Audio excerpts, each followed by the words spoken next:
It was one of the most brazen crimes of the 20th century. Adolf Coors, chairman of the Coors Brewing Company, was kidnapped and held for ransom, prompting one of the largest manhunts in United States history.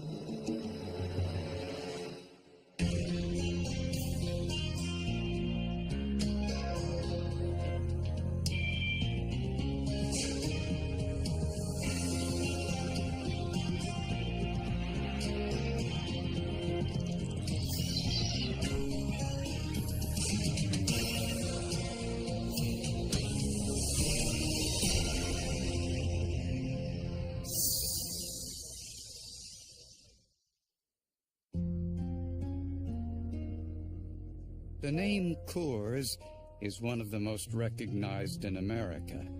For over 100 years, the Coors family has been making beer in their Golden, Colorado brewery.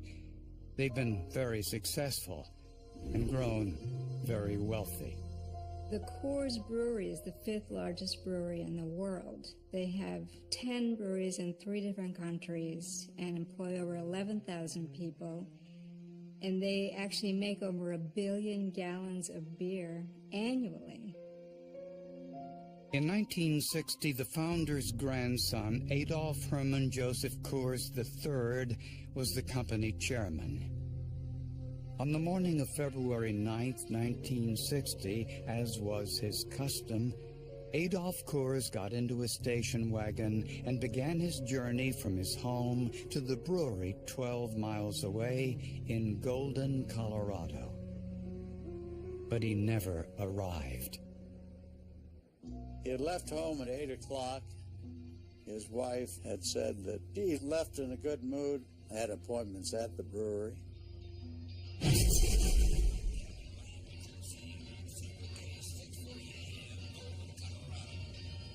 A milkman found Coors' abandoned car on the one-lane Turkey Creek Bridge with the engine running and the radio on.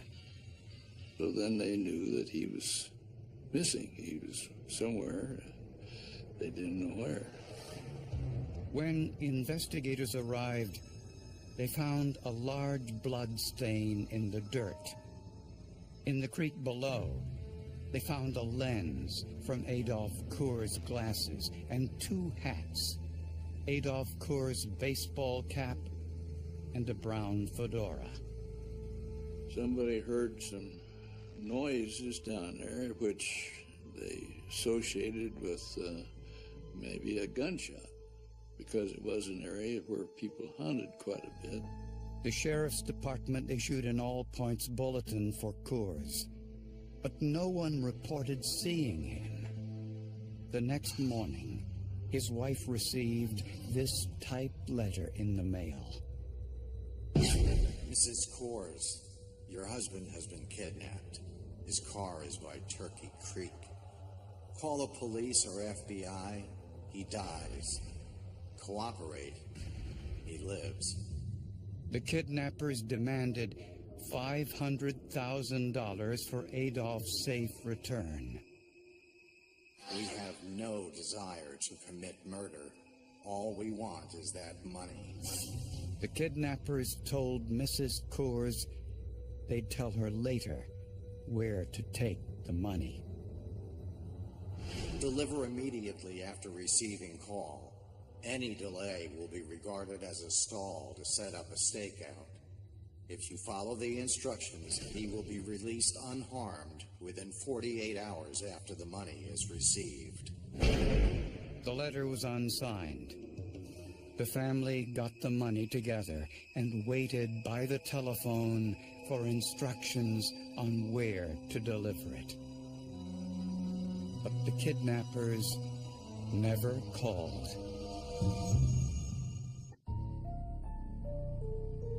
After the kidnapping and murder of Charles Lindbergh's baby, the United States government made kidnapping a federal offense. So the FBI quickly took over the investigation into Adolf Coors' abduction. It's the second time one of their members has had a kidnapping attempt 27 years earlier, the FBI had notified the Coors family of an attempt to kidnap Adolf Coors Jr. The attempt was interrupted, so it did not occur, but the family was very aware that they were targets for this. The Coors family told investigators they were willing to do anything to get the 44-year-old father of four back safely. Money was not an issue. The family was worth millions. His father said, they have something I want, it's my son, and I'm willing to pay to whatever is necessary to get him back. The kidnappers never contacted the Coors family again. Well, it was hoped that he was alive, but I don't think anybody questioned there was a real problem with that blood and his hat and his glasses in the water.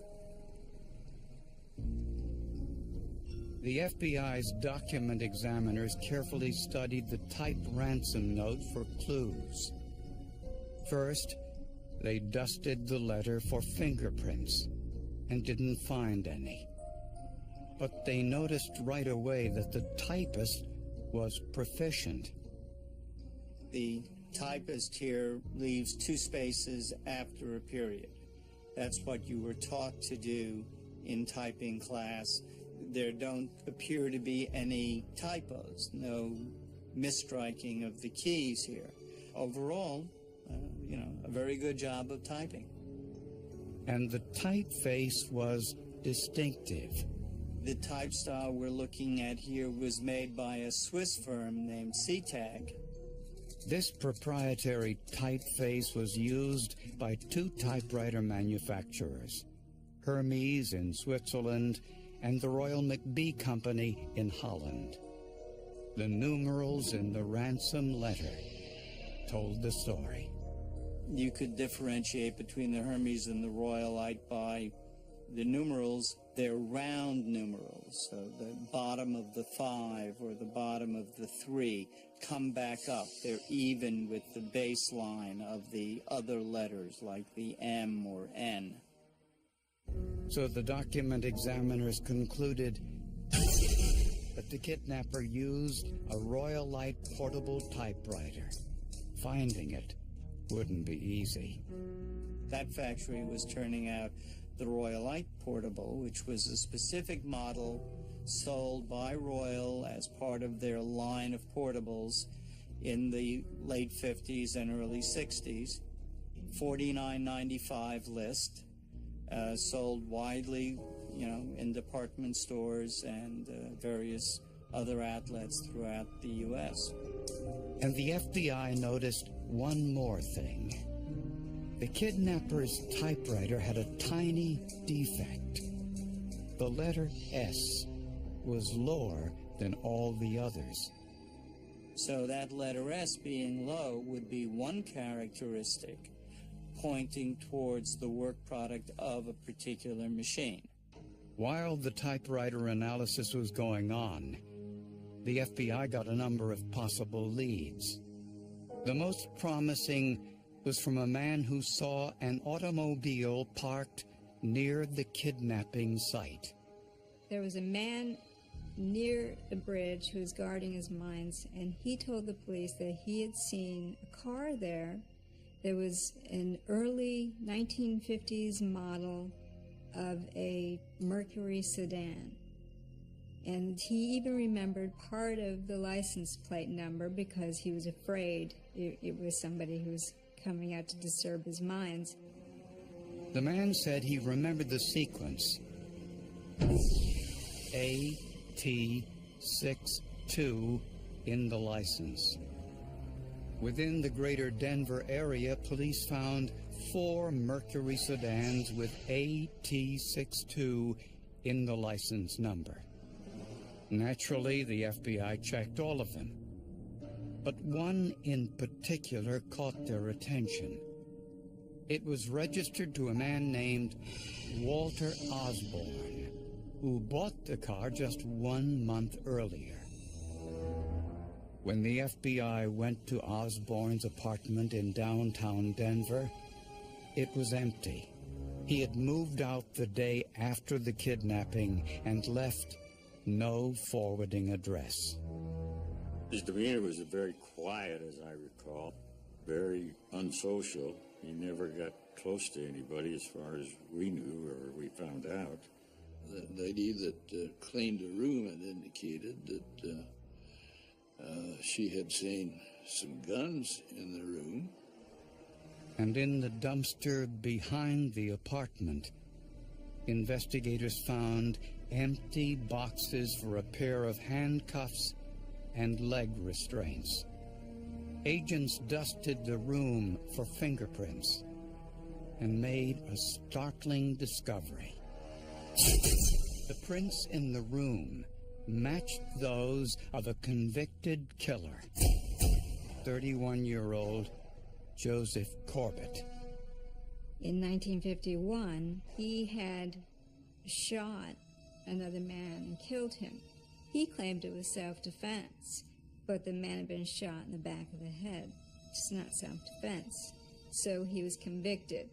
But he was a model prisoner, so he was eventually moved from maximum security to minimum security. From there, he escaped. The landlord identified Corbett's mugshot as the man who rented the apartment. Using his alias, Corbett worked as a paint mixer for the Benjamin Moore Company, and according to a co-worker, had made several incriminating comments. I remember one comment he made. He said, kind of watch the newspapers. Someday there's going to be a big thing bust loose here, and then you won't see me anymore. According to the Benjamin Moore Company, Corbett simply stopped coming to work after the kidnapping, and they never heard from him again. And a resident at Corbett's rooming house told the FBI one more thing. He often heard Corbett typing late into the night. Joseph Corbett, an escaped killer, was the prime suspect in the kidnapping of Adolph Coors III. Investigators knew the ransom letter was typed using a European brand Royal Light portable typewriter. The FBI identified only 2 stores in Denver that sold this make and model. One was the May D&F department store, and a clerk there recognized Joseph Corbett. He was very positive. That's the man I sold the typewriter to. Apparently, Corbett was one of the few customers who paid cash. He bought the typewriter 4 months prior to the kidnapping. Despite these leads, police still didn't know where Corbett was, or where Adolph Coors was, for that matter. The FBI put out an all-points bulletin for Joseph Corbett's 1951 Mercury sedan. 8 days after the kidnapping, 1,700 miles away, New Jersey police found the automobile. A fire chief in Atlantic City, New Jersey, who reported that they'd found a 51 Mercury in their dump burning, that had been doused with gasoline, and so the interior was pretty well destroyed. There were no license plates on it, but the serial number on its engine block showed the car belonged to Walter Osborne, the alias used by Joseph Corbett. On the undercarriage of the car, investigators found 4 layers of soil. The most recent soil sample on the outside contained sand, most likely from the New Jersey coast. The second layer was unremarkable, most likely from the drive across the country. The oldest soil sample was unusual, with many different types of shale, consistent with the soil at the kidnapping site. That sample matched one of the control samples, and that control sample was collected near Turkey Creek, near the Coors Ranch. So investigators believed that soil sample on top of the shale was from the area where Corbett took Adolph Coors after the abduction. It, too, was distinctive because it had large amounts of granite flecked with pink feldspar. For comparison, FBI agents took hundreds of soil samples from Denver and surrounding areas, hoping to find out where this came from. We sent in 612 samples of dirt or soil. And they said, don't send us any more soil. It was all over that lap. The soil sample from the car was similar to the Pikes Peak granite, which gets its pink color from the potassium feldspar. Pikes Peak is on the front range of the Rocky Mountains, about 10 miles west of Colorado Springs. But searching the Pikes Peak area was a huge undertaking. We searched mines, we searched houses, we searched empty buildings, stalls, thinking we might find something.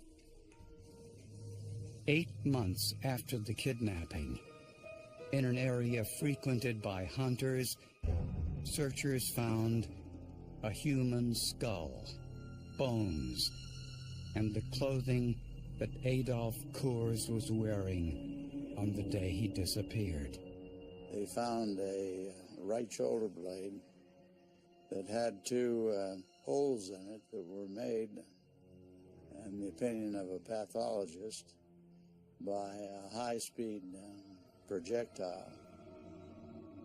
The holes in the shoulder blade corresponded to two holes in Coors' jacket. The projectile went through his lungs and would have created a fatal injury.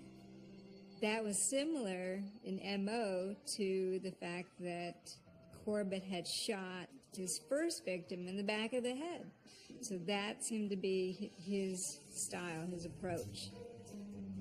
Investigators also found Coors' pocket knife engraved with the initials AC III.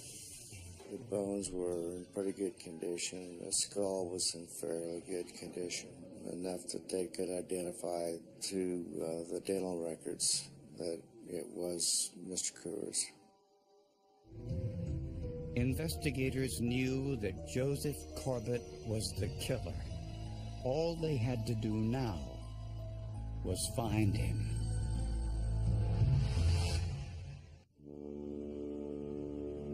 Joseph Corbett was the prime suspect in Adolph Coors' kidnapping and murder.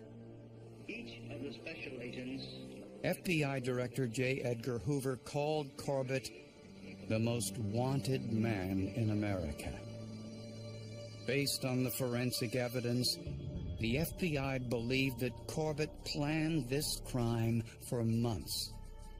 We know that Corbett purchased his typewriter several months ahead of time. He's watching Ad Coors drive to work, so he now knows the route. He's looking on this route to know where is the best way to try to apprehend him, where there won't be witnesses, where even Coors won't have any suspicions that anything's wrong. 1 month before the kidnapping, Corbett purchased a 1951 Mercury automobile and stored it in an off-site garage so no one in his apartment building knew he owned it. The evidence shows that Corbett typed the ransom note and mailed it to Mrs. Coors on the morning of the kidnapping. He put the handcuffs and leg restraints in the car, then drove out to the secluded Turkey Creek Bridge to wait for Adolph Coors. Most likely, he backed his car onto the bridge to make it look like it had broken down.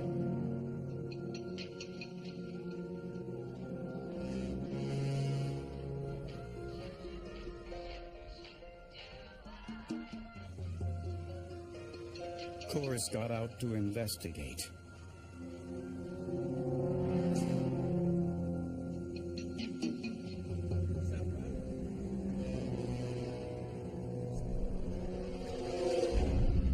The evidence suggests there was a fight,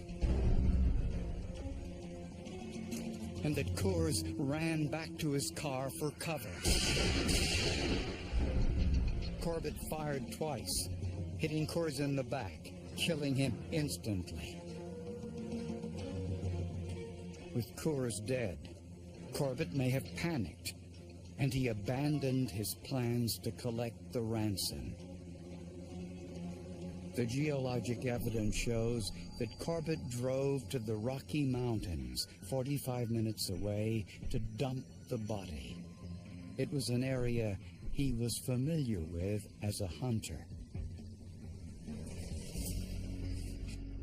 He left town the next day and drove to New Jersey, where he set his car on fire to destroy potential evidence. But it didn't eliminate the serial number or the geological evidence underneath the bumper. What I think what happened is because I think Corbett really wanted the money. He wasn't really after killing somebody. It's clear he's trying to keep the police from finding a trail to him, and yet he does 1, 2, 3, 4, 5 things that lead right to him.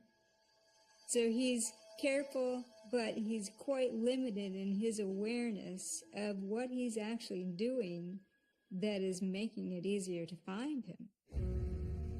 For 7 months, Corbett successfully eluded one of the largest manhunts in American criminal history. Newspapers and magazines covered the story. A woman in Vancouver, Canada, saw the press reports and called the FBI, saying that a man matching Corbett's description was living in her apartment building. When the arrest was made in Vancouver, the FBI agent making the arrest said, "Joe Corbett." He said, "I'm your man. I'm not armed. I surrender." Investigators didn't find the Royalite typewriter, any paper or envelopes matching the ransom note, or the murder weapon among Corbett's possessions. But they had proof. Corbett purchased a typewriter like the one used for the ransom note and owned the automobile that contained geological evidence from both the abduction and body dump sites. Joseph Corbett pled not guilty at his trial, but was convicted of kidnapping and murder and sentenced to life in prison. In Colorado, the law at that time, and I think it still is the law, you can't have a death penalty case unless there's an eyewitness or a confession. And in this case, we had neither. The case remains one of the most notorious in Colorado history. It was, in fact, the first high-profile case in this country where soil evidence was critical to the prosecution of the case.